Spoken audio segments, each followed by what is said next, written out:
R.L. Stine is a creative genius deadass. Is that a compliment or what?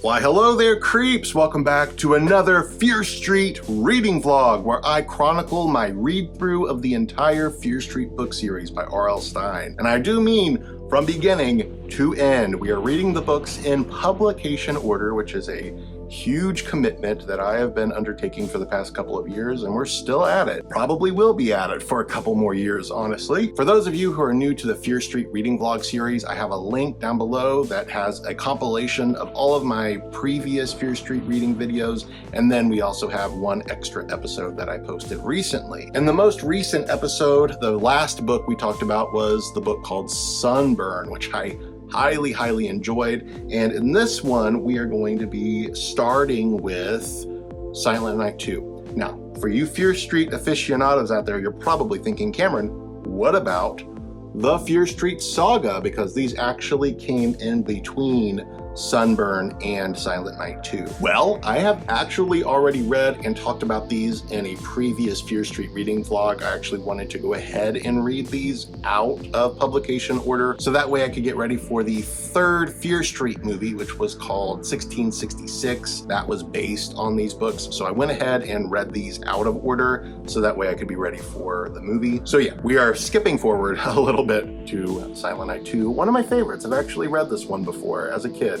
This was a big one for me. And in this vlog, we are also going to be talking about something really exciting for me personally, and that is the brand new Fear Street movie on Netflix. It is called The Prom Queen, which is based on one of my favorite Fear Street books. I am so pumped to have a new Fear Street movie, and the fact that they're actually adapting individual books now makes me really hopeful that they will one day adapt the Silent Night books. Anyway, without further ado, let's get into Silent Night 2. I'm probably going to start reading this at work tomorrow, and we'll see if maybe I can just finish this in one day. It's possible. It's a short book. We'll see.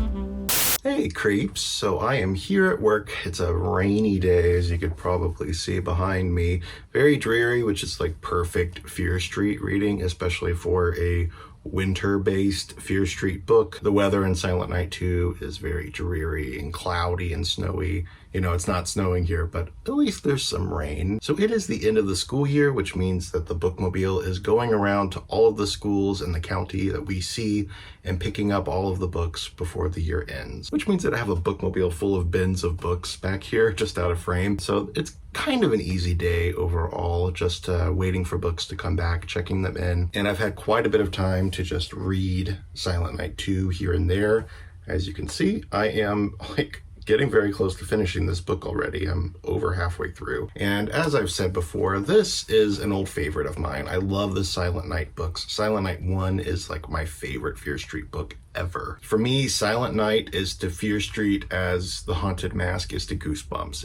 It's one of my very favorite Fear Street books. I love it. I think it's so much fun and so campy and cheesy. And I love reading about Reva Dalby, who is just the worst person on the planet, but it's in an over-the-top way to where you kind of love to hate her, you know. At the end of the first book, Reva Dalby swears that she is going to be a better person, that with everything that she has gone through and the death of her mother, she's realized that she's just become a really unbearable person and she wants to do better. But we jump forward a year later, it's Christmas time yet again, and Reva Dalby is up to her old shenanigans. She is snatching boyfriends, making really mean comments. She's still working in her father's department store, Dalby's department store. She's just so rude to all of the customers. I keep thinking to myself, how is her father keeping her on? Like, he should have fired her a long time ago. At the very beginning of the book, the first chapter, we're following a character named Paul. And he is driving along in his car and he is just fed up with the world. He's got no money, he's got no job. His girlfriend, whose name is Diane, also is struggling for money, and you know, with it being Christmas time, they're really desperate to get some money. So they come up with a plan that's going to make them millionaires and also get revenge on Mr. Dalby, who owns the department store. They're going to kidnap his daughter, Riva, and they're going to hold her ransom. So basically, you spend the whole first half of the book knowing that they're going to kidnap her at some point. But she doesn't know that. So every little thing that goes wrong for Riva, you immediately think, oh, she's about to be kidnapped. She's about to be kidnapped. And then she's not. Basically, these are the worst kidnappers in the whole world. That's all I'm going to say because I don't want to spoil the plot. But I will say that this Santa Claus scene right here is a scene in the book. But you probably guessed it. It is a dream sequence, so there's no actual killer Santa. Even the back of the book says Silent Night, Bloody Night. This year, Santa is bringing Riva a little holiday fear. That's just metaphor. There's no actual literal killer Santa, sadly. I wish there was. I would say this is nowhere near as good as the first one. It's nowhere near as well plotted. I mean, you do know from the very first page who the culprits are, so there's no mystery. You're just kind of waiting for Riva to be kidnapped. But like I said, it's still fun. It's still cheesy. It's got all that same campy dialogue and Riva just being a terrible human being for 200 pages straight. So I'm still loving it. All right, we're back home from work and I have finished reading Silent Night 2. So even though I said it's definitely not as good as the first one, the fact that I read it all in a day means that it's very compulsively readable. I just had a blast with it, and it is fun to get to revisit these books because they really were very influential to me when I was a kid reading these for the first time. I don't know about you guys, but I was kind of obsessed with scary Santa Clauses. I saw the box art in Blockbuster of Silent Night, Deadly Night, and that kind of haunted my memory. And then, of course, there was the classic Tales from the Crypt episode called And All Through the House, where you've got this deranged Santa Claus chasing around this woman in a house on Christmas Eve. That was huge for me. And then, of course, there's this book, which also has a scary Santa Claus on the cover. So I don't know, there was just something about scary Santa Clauses back then that were just hammered into my brain, and it made me drawn to them for some reason. I think I was 13. I was definitely a bit older when I went as a scary Santa Claus for Halloween one year. I was dressed in the full Santa Claus garb. I had dark circles under my eyes and I had an axe. And I remember trick-or-treating and this little girl running up to me saying, "Santa, Santa," and then stopping at my feet, looking up at me and saying, "You're not Santa." And let me tell you, the look that I got from her father was like, he could have killed me. Nice story. Very inspiring. I don't have a picture of that. I know there's got to be one out there somewhere, and one day when I find it, I will share it, but I don't have one right now. So yeah, like I said, I liked scary Santas, and when I read this book as a kid, my one disappointment was that there was no scary Santa Claus except for that dream sequence. And really, I think of the dream sequence as Riva Dalby feeling really guilty about her actions. Like everything that she went through last year was all because of how she treated other people. And then she swore that she was going to be better. But then of course, next year, she just falls back into old habits and can't help it. And she knows that that's wrong. And she knows that it's going to get her in trouble again. And she's afraid of that. So she's been having these dreams of this Santa Claus chasing her, trying to catch up to her because she's naughty as hell. So, Silent Night 2, what's next in the stack, you ask? Well, it's another reread. Actually, there's quite a few books in this video that are rereads. This one is The New Boy. I have read this one. I read it actually pretty recently. I read it maybe 5 or 6 years ago. So I read this one in my adult life. I never read this one as a kid that I know of, but I did have a copy, and I always thought this cover was, I don't know, kind of funny. Her face looks very weird here. And then there's the tagline that says, "He was a hunk of trouble." So this is about these 3 friends at school. You've got, what are their names? Chaney is the main character, Eve and Faith. Eve, Faith, 2 kind of religious sounding names. And there's this new boy who comes to town. His name is Ross Gabriel. Gabriel, another religious sounding name. Ross comes to town. He is a hunk of trouble. And the 3 friends decide to make a little bet with each other. Who of the 3 is going to date Ross first? Who is going to go on that first date with Ross? But of course, is Ross all he seems to be? These dark, mysterious types in Shady Side, you should probably avoid them. Anyway, that's what I remember of the book. I also remember there being something about some school money, like a fundraiser thing for the dance, and then the money goes missing. I remember that, and I do remember enjoying the book overall. So we're gonna start this next, and I will be back to let you know my thoughts.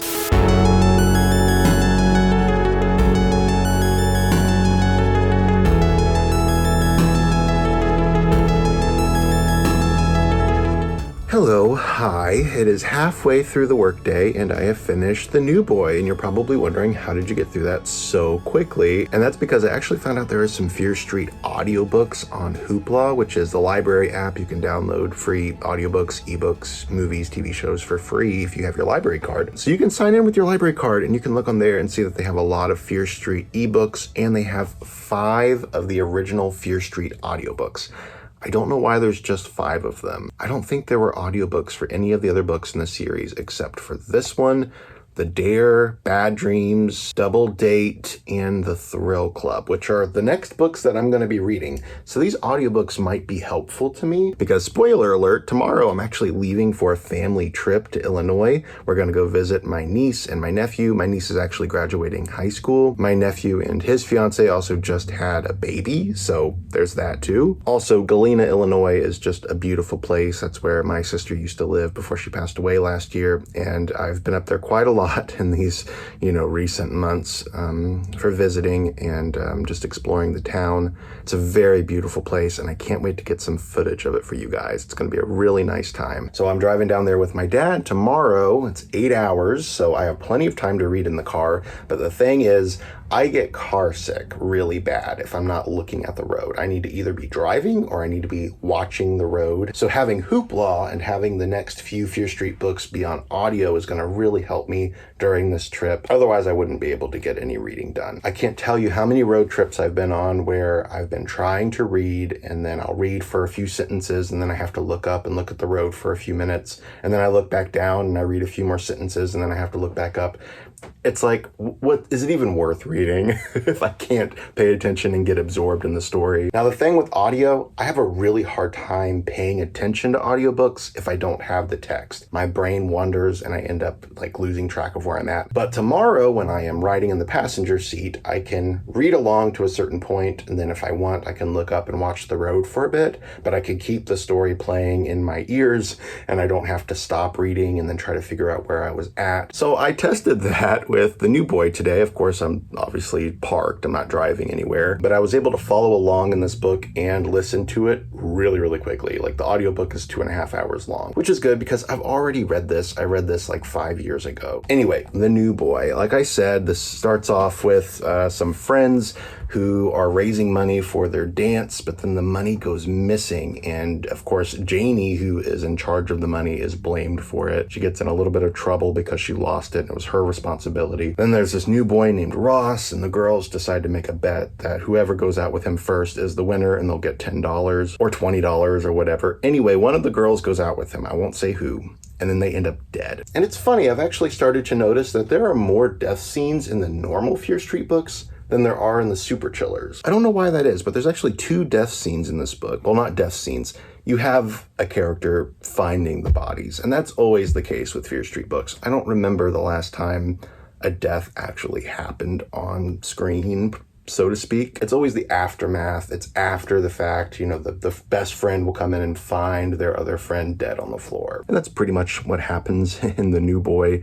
We have one of the characters discovering the corpse of another character. But it's pretty brutal. There's a little bit of gore. There's some blood, and I enjoy that. I do like this one. I think it's very tightly paced. It's nice and suspenseful, intense. There's a great scene about halfway through the book where we find out that one of our characters is alone in a house with the supposed killer. There's also a lot of nostalgic references. For instance, Chaney goes on a date with Ross and they go to White Castle, which is the the last place you want to go on a date, I think. There are also a lot of references in this to other Fear Street characters. For instance, Dina from The Wrong Number. It's referenced that she broke up with her boyfriend, so there's a little bit of Dina drama for you. It also references Dalby's department store, which we just read about in Silent Night 2, and Pam Dalby, which is Reva's cousin. There's also a reference to Ricky Shore, who is always popping up in these books. He's the class clown. So yeah, a nice, solid, suspenseful thriller right here with lots of characters from the other Fear Street books and some nostalgic references. Loved it. And now we are going on to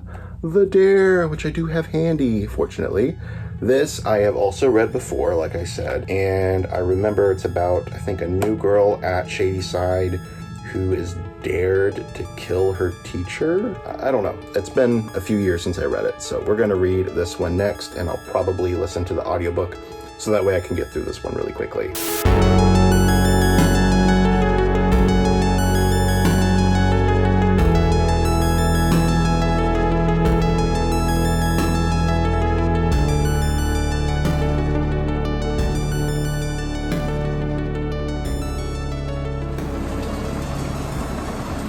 So this just came out of nowhere.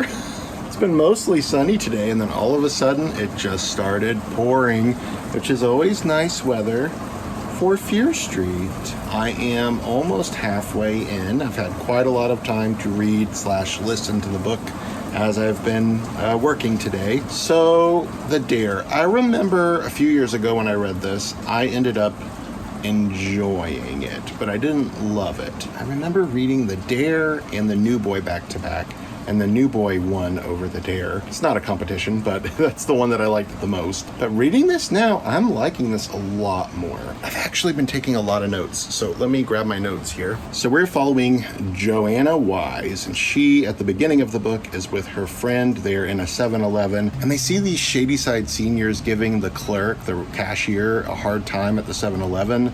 They're like making a mess. They're pouring slushies all over the floor. He is threatening to call the cops.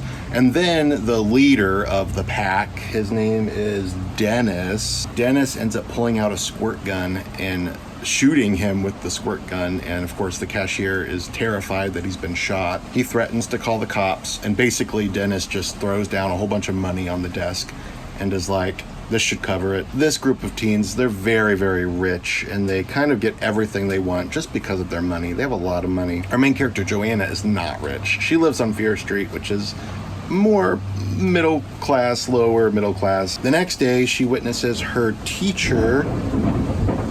Oh my God. She notices her teacher, Mr. Northwood, and Dennis going at it after class because Mr. Northwood will not give Dennis a passing grade for the class. Dennis is like, well, all the other teachers are giving me a pass. Why aren't you? And Mr. Northwood's just like, I'm trying to teach you a lesson. You're not going to get everything you want just because you're rich. And I happen to agree with Mr. Northwood. I don't think he's that bad a teacher, but Dennis hates him. And it's clear that Joanna is like really crushing hard on Dennis. She has the hots for him. Seriously, she's got it really, really bad. And she just tends to laugh along to whatever he and his friends are doing. So Dennis ends up going into the hall, and Joanna goes out there too. And they have lockers next to each other, though Dennis has never said a word to Joanna before. And Dennis finally talks to her and is like, I hate Mr. Northwood so much. And Joanna just goes along with it. And she's like, well, why don't you kill him? And then they start going on about like different ways they could kill him, like tying him up, hanging him, stringing him up, cutting his throat, letting him bleed out. Well, Mr. Greenwood hears them talking, and he just kind of gives them a disapproving look and goes back into his classroom. I'm feeling a little bad for this teacher. It turns out, to make matters worse for Joanna, Mr. Northwood actually lives next door to her on Fear Street. They are next door neighbors. And he's already a little bit upset with her because she is becoming friends with this rough crowd. And she is getting involved with them pretty hardcore at this point. She is just so infatuated with Dennis. She just thinks he's so hot. And she's also not quite right in the head. She is like, she's messed up. She has all of these fantasies about murdering people. Like any slight inconvenience, she'll start having this fantasy, and it plays out like it's actually happening in the book, of her just like slamming something into their face and beating them to a bloody pulp, and then she clicks back to reality and realizes it's not real. She's not okay, and as you're reading, you realize that these seniors also realize that she's not okay, and they're starting to use that to their advantage. I'm gonna stop there. I'm gonna keep on reading, and I'll let you know what I think of the dare as long as I survive this thunderstorm. So after the rain showers today, I came home and took a shower for real and got all refreshed, and I'm about ready for bed because I need to get up early tomorrow to leave for my trip. But I did want to pop on and say that I finished the dare today. So basically what ends up happening, and this is in the synopsis, so it's not really a spoiler, the rich kids decide to dare Joanna to kill Mr. Northwood. And I think I've called him Mr. Greenwood a couple of times because there's a teacher that we see on the bookmobile named Mr. Greenwood, but this is Mr. Northwood, and she decides to say yes, that she is gonna kill him, because at the time when she is dared to do this, she is in the car with Dennis making out, and she accepts the dare because she thinks that it was romantic to say at the time. She's not right. She isn't. And like I said, the rich kids know there's a screw loose with her and that it would be very, very easy for her to just go along with this. But are they really daring her to do this, or does she just think in her naive brain that they're actually serious? Anyway, the rest of the book ends up being the question of whether or not she's actually going to kill this teacher, and the fact that she always has these dark fantasies of murdering people in violent, gruesome ways just shows that she might actually go through with it. One funny note that I took was that she says she thinks she has these fantasies because she's too mousy in real life. Mousy, that's a word that R.L. Stine uses to describe so many characters. She does say early on in the book, I've always had a tendency to look on the dark side. You know how people can see a glass of water and some will say it's half full and someone else will say it's half empty? Well, I'm the kind of person who will say the glass is half empty and cracked, and who cares about a stupid glass of water anyway? I get depressed a lot. I admit it. So yeah, there you go. Straight from her mouth. So is Joanna Wise a likable character? It's not about that. I know for a lot of people who read, they use that as a nitpick. Like, oh, well, the characters aren't likable. It's such a weird complaint to me. I'm sorry if you feel this way, but I don't understand that. I don't feel like that's a complaint to say that the characters aren't likable. Are they complex? Are they realistic? I feel like a lot of people in real life are not likable. I did actually like Mr. Northwood, though. I don't think he's that bad a guy. He doesn't yell. He's really only a disciplinarian to the kids who are trying to pull the wool over his eyes, and he just is exasperated by the fact that they think he's stupid, and he's not. He knows exactly what they're doing, and he's saying, no, I'm not going to give you a passing grade just because you're rich. All the other kids in this class have had to work hard, and you're going to have to work hard too. I'm sorry. But they hate him for that, and I do feel bad for the guy. And they just won't leave him alone either. He does have a really good line, though, when he is arguing with Ross in the classroom. Ross is saying, you have to give me a good grade. And Mr. Northwood says, I don't have to do anything except pay taxes and die. I was like, damn, Mr. Northwood, you tell this jerk. And there is another funny line, I think just before that or just after, with Joanna. She's talking to her friend. Her best friend is all concerned about Joanna because she's hanging out with these rich kids who are bad influences. Obviously, they want her to commit murder. But Joanna just isn't in the mood to hear it. And her friend is eating yogurt as she's saying all of this. And to change the subject, Joanna says, you have a yogurt mustache, which is just such an R.L. Stine thing. He's got a great sense of humor, which is why he wrote joke books before he wrote horror novels. Now, when it comes to reoccurring characters, we have, of course, Reva Dolby, because of course she's friends with these rich snobs. We also have Dina show up yet again. Sookie Thomas from The Overnight. She's like this punk character in Shady Side. She's great. So a few crossovers here. I like this book a lot, and the first time I read it a few years ago, I think I was a little hard on it, but reading it now, I'm like, why didn't I like this more? This is so good. So much fun, great twists. A very over-the-top ending. I thought it was great. And now we're on to Bad Dreams, which I've never read before. I have heard this is about a haunted canopy bed. One that gives you bad dreams and like messes with your head. I've heard it compared to A Nightmare on Elm Street before. It's also one of my favorite covers of the series. I love the pinks here and the different shades of red. It looks very Valentine's Day, and this did come out around Valentine's Day, though I don't think it has anything to do with Valentine's Day. I'm going to dig into it tomorrow on the drive, so I'll see you there. I gotta get to bed because my dad is picking me up at around 7:30, so I need to be ready to go tomorrow morning.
Creeps, we are here, we made it. It was a long drive, but it really didn't feel too bad. I had my dad there, of course, and I've made this drive alone last year, and that was rough, but having somebody in the car makes it a lot better. So it was actually a pretty nice drive. Got to get some reading done, but like I said, I do get car sick if I look down for too long. So this is where the audiobook really came in handy. I didn't quite do as much reading as I wanted, but I still did get through all of Bad Dreams. So we have now officially read Bad Dreams. And does it live up to the cover? For me personally, I thought it was an okay read. I thought it was pretty well written. It's just there's not a lot that really happens throughout the book. Opening up, you've got Maggie and her sister. Who's her sister again? It's like Andrea? Yeah, it's Andrea. So her sister Andrea, they're a year apart. So Maggie is 17, Andrea is 16, and their father just passed away a few months ago from a very, very sudden stroke. Things kind of ended poorly between them and their dad. There was like a big argument, and then he just randomly passed away, which I think is interesting because, you know, not a lot of R.L. Stine books really deal with grief. And I won't say this book really goes into grief. They're just kind of struggling because their dad passed away really suddenly. It seems like the mother is struggling more than anybody. So anyway, they've moved into this new house on Fear Street because they couldn't afford the other house they lived in Shadyside. So they're not moving towns, they're just moving house. And the house comes with this canopy bed in one of the bedrooms. It's the only thing that the previous owners left behind. And Maggie is really excited to have this canopy bed, but of course it immediately starts arguments with her and her sister because Andrea gets everything she wants, and she really wants this canopy bed because all of a sudden she's just always wanted a canopy bed, which isn't really true. She's just full of shit. Anyway, Maggie puts her foot down, she gets the canopy bed, and she soon regrets it because she starts having really violent dreams about a girl in this bed who's getting stabbed to death. And the book actually does open up with a girl getting stabbed to death in her own bed. And I think it's one of the first on-screen deaths you really get in the Fear Street series. I mean, there are antagonist characters who fall to their deaths on screen, but this is like the first like kind of on-screen stabbing that you really get that I know of or that I can remember. Maybe I'm wrong. So Maggie keeps having these dreams and it's slowly starting to drive her mad. And what it ends with, I won't spoil, but I thought the twist was kind of silly. It's a bit silly. I mean, all of these Fear Street books are a little silly and a little campy, but it's a bit far-fetched for me. And that's not it, because I also started reading Double Date, which does have the temporary tattoos inside. So we have somebody in this book, a main character, his name is Bobby Newkirk. He basically gives Riva a run for her money. Riva is really fun to hate, but this guy is just genuinely terrible. His whole thing is that he wants to try to date like every girl on the cheerleading squad, pretty much every girl he can get his hands on at Shadyside. Well, he decides to get involved with this set of twins because he's like, oh, well, what if I can date both of them? And his bandmates actually dare him to do this. So now he is going out with one of them and plans to go out with the other. But I have a feeling he probably should not be messing with these girls. And I hope they give him what's coming to him. I really do. And I think they will.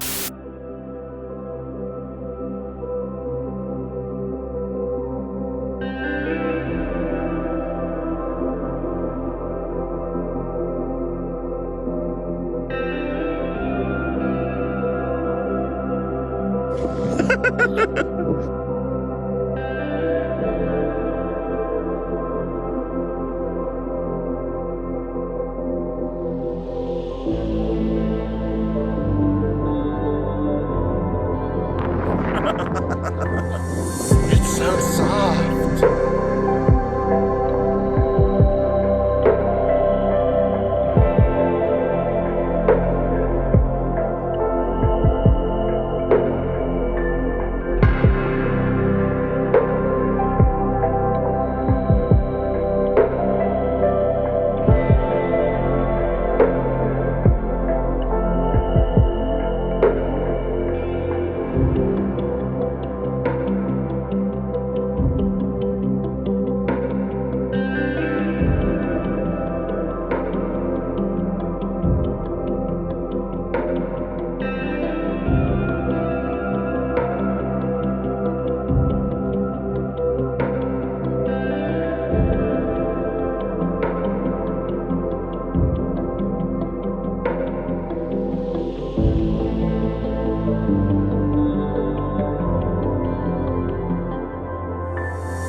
Hey creeps! It is Sunday morning. I just woke up. That's why my hair is a mess.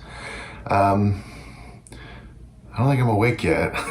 Today, about 11:30, we're gonna go have lunch in downtown Galena. I've not been to downtown Galena yet with you guys. I have in the past, and it's the most amazing, beautiful place. But everything that you've seen so far has been Elizabeth, which is, 15, 20 minutes away from Galena. Galena is just like a magical fairy tale land. Just wait till you see it. It's amazing. So we're gonna go have lunch in this old hotel where a bunch of famous people and presidents have stayed. But I did want to give you a little update on what's been going on. Mostly we've just been getting ready for the graduation party. So the last couple days we've been working towards that and decorating. Then there was the graduation ceremony and then the graduation party. So everything is pretty much done now. I've not had a whole lot of time to read. I am very close to finishing this though. I'm on the last 20 pages and oh my gosh, this might be a new favorite Fear Street book of mine. I think these twins here that he thinks he's two-timing are really in on it and are just having a great time messing with him. So yeah, Double Date, I'm really enjoying this. I'll probably finish it tonight when we get back from Galena. But until then, enjoy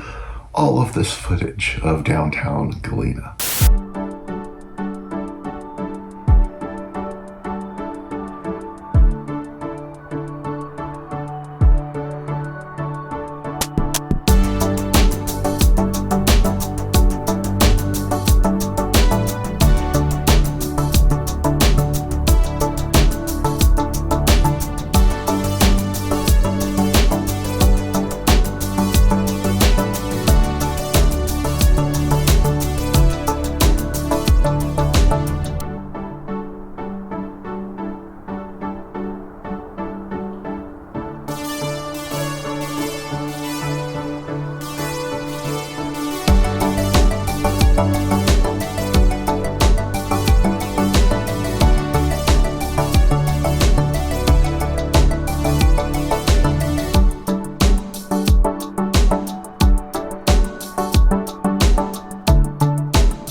Hey Grapes, good morning. It's Monday.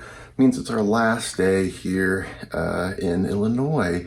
We are gonna go have brunch at 11 o'clock with my niece, and then we're hitting the road, and it's 8 hours all the way back home. So I'll be arriving home around probably 8:30 tonight, and there's also the time change, so I don't know where that puts us. Anyway, I'm very tired. It was a pretty good trip, but I am really excited to get back home. Anyway, I probably won't be reading much Fear Street in the car because I'll be driving with my dad again, and my dad actually hasn't read Fresh Hell yet, Autumn Crow High, pictured right here.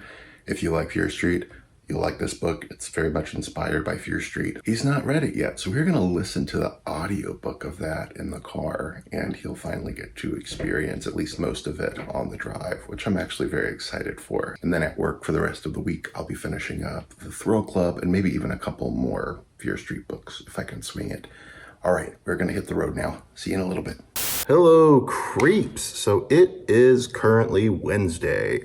So I got back Monday evening, pretty late. I think it was around 9:30, almost 10 o'clock by the time I was kind of settled in again. My dad and I actually listened to all of Autumn Crow High Fresh Hell. We actually started it right when we left Illinois, and it ended pretty much just like 2 minutes before we pulled up at my front door. And at the end of it, he turned to me with tears in his eyes and he said, "How do you write like that?" It made me feel very good. And you know, as a writer, you always want people to read your book and experience it and pick it apart and be emotionally moved or scared or to laugh. It's really important to me what people think of my book, especially what my dad thinks. I think that's the most important thing to me. And I was really glad that he listened to it and liked it, and that brought tears to his eyes. That meant a lot to me. So that being said, I didn't actually get any reading done for Fear Street or any listening. I finished reading Double Date while I was on the trip. Like I said, I loved it.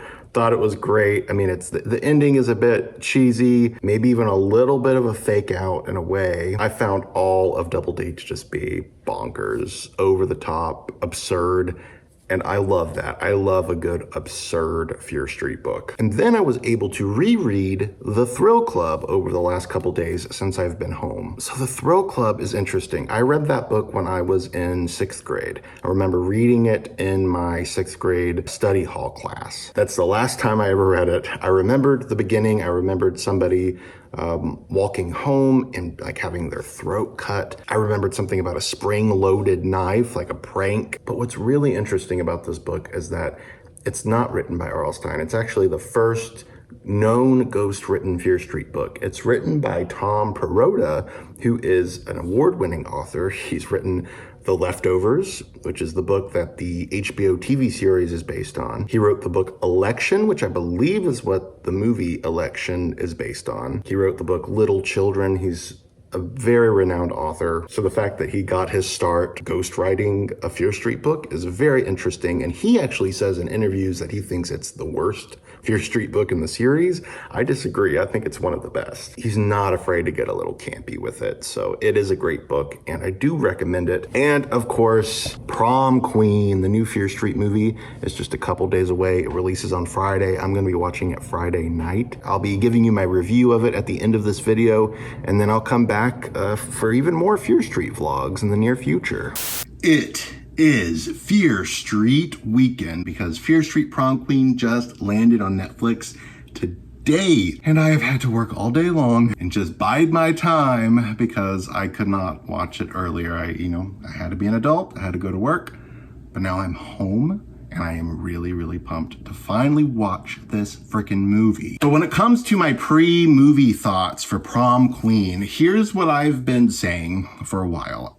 The Prom Queen book is a very, very simple plot. You have a bunch of girls who are friends at Shadyside, and they're all going for Prom Queen. They're all nominated for Prom Queen. But somebody has been killing off girls in the community, in neighboring towns and within Shadyside. And the girls are already kind of worried, like, okay, well, what if one of us is next? And now they are nominated for Prom Queen, so they're all kind of, even though they're friends, they're kind of going up head to head against each other, and this creates a lot of tensions. And then, of course, they start to die. And there's not a whole lot of death in the Prom Queen book. There's a few deaths, but nothing really slashery. You know, the Fear Street books kind of verge on slasher territory at times, but 9 times out of 10, the Fear Street books that are grounded in reality, they tend to feel more like murder mystery thrillers than they do straightforward slashers. But what I'm saying is the book is very, very simple and stripped down and bare bones. It's a fun book, yes, it's good, and I do enjoy it, but it's a simple enough plot that the makers of the film are probably going to take this and run with it and have fun with it and make more of a straightforward slasher like we got with the Fear Street movie trilogy. Now, with a little bit of time and space and thought, I think the Fear Street movies really remind me of I Know What You Did Last Summer, the movie. If you've read the book, I Know What You Did Last Summer by Lois Duncan, which I've read it twice and I love it, it's a thriller. It's a mystery. It's not a slasher. It's not really a horror book. And Lois Duncan even said when she saw the movie, I Know What You Did Last Summer, that she was disappointed in it and they turned it into just another lurid teen slasher film. I love the movie.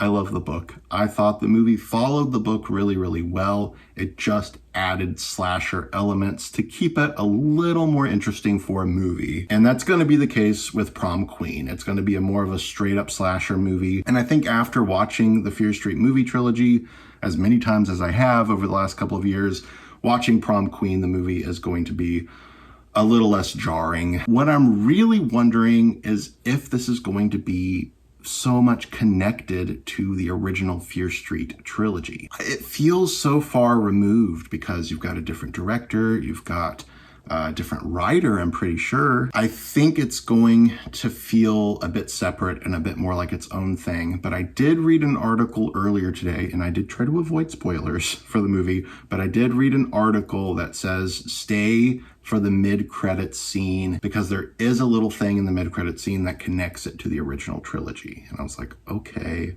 but is that the only thing that connects it to the original trilogy? I'm not sure. But basically, I think what's going to happen with Prom Queen is I'm going to enjoy it. I'm going to have a fun time with it. I think it's going to be gory, and I'm looking forward to it. So yeah, there's my pre-movie thoughts, and now we're going to go watch the movie right now. So let's go.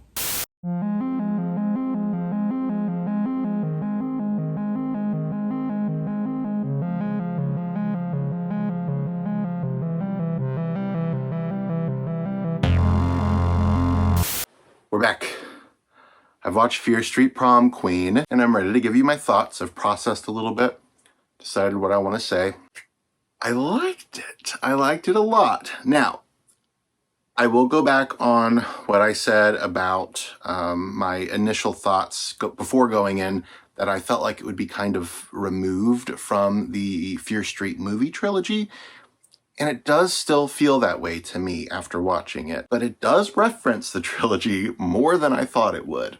There's a little montage at the beginning where you see some of the killings from 1978 and past generations. There's also a reference that a police officer makes to 1978, like, oh, this is worse than 1978. And there is a mid-credit scene that ties it to the events of the original movies. So it does take place in that same universe, and actually Lee Janiak, who directed the original trilogy, she actually produced the movie, which I did not know until I watched the credits. So she was a producer, so she did have a part of it. That being said, they took it in a different direction, and that's okay.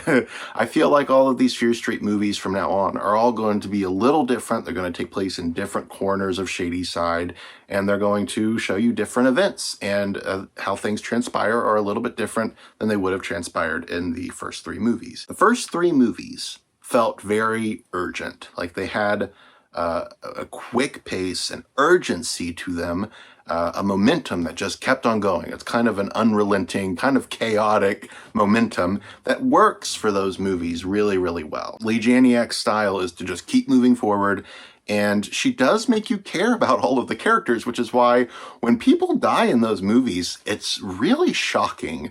There are a couple of moments in the first movie, 1994, that were like, what? The original 3 movies are actually very, very strong in that regard, whereas Prom Queen It's more of a by-the-numbers 80s slasher where it doesn't really make you care about the characters that much. It puts a little bit of depth to the main characters, just a little bit, just enough. It's not like a lot. It's not in your face. Whereas the other characters, you're kind of just waiting for them to get killed off. And that is just like a classic trope of slasher movies where you're just waiting for these characters to die because you can't stand them.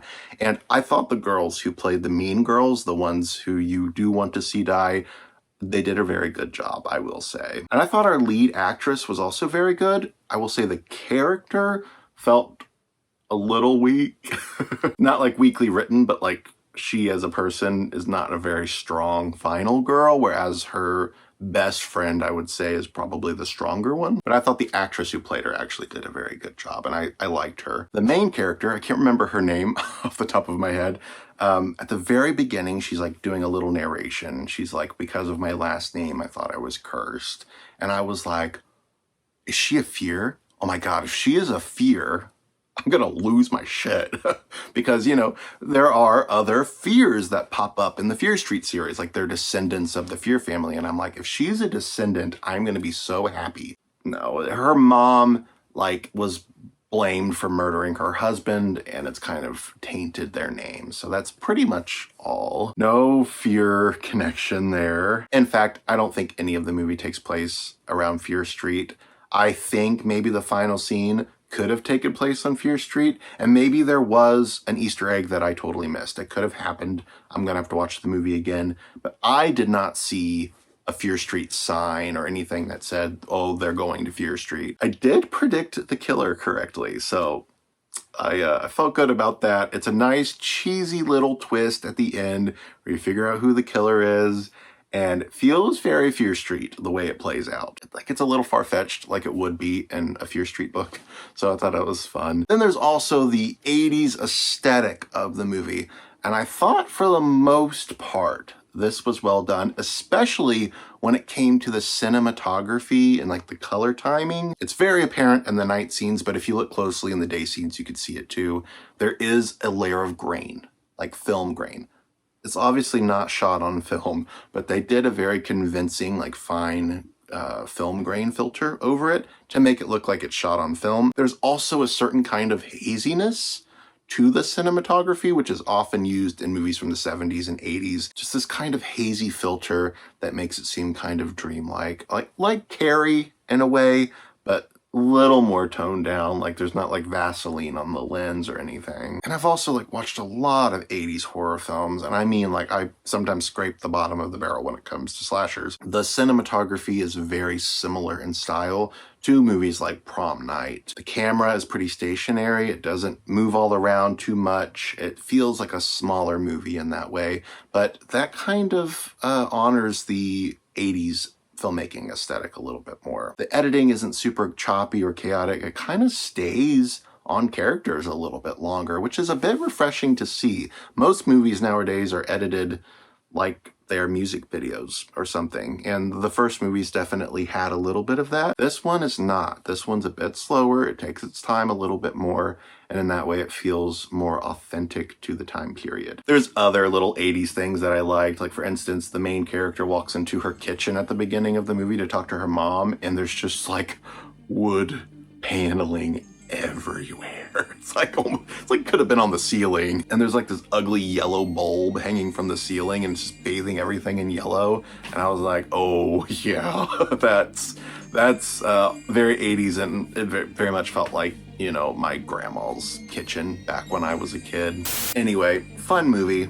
Had a good time with it. Thought the performances were mostly pretty good. Thought the killer looked really cool in his red raincoat and devil mask. Did I want more Fear Street? Yes. Did I want a whole scene set on Fear Street? Yes. Did I want the main character to be the descendant of a fear? Yes. But I had my expectations set before I went in. I knew they weren't gonna go there, so I did enjoy my time. Thank you guys so much for watching this Fear Street reading vlog, watching vlog. I hope you guys enjoyed the Fear Street movie as well, and I hope you enjoyed the whole vlog and the books. I am going to be back soon to talk about more things Fear Street. I have a lot of Fear Street books to read, guys, so there's lots more coming, believe me. I will catch you then. Later, creeps.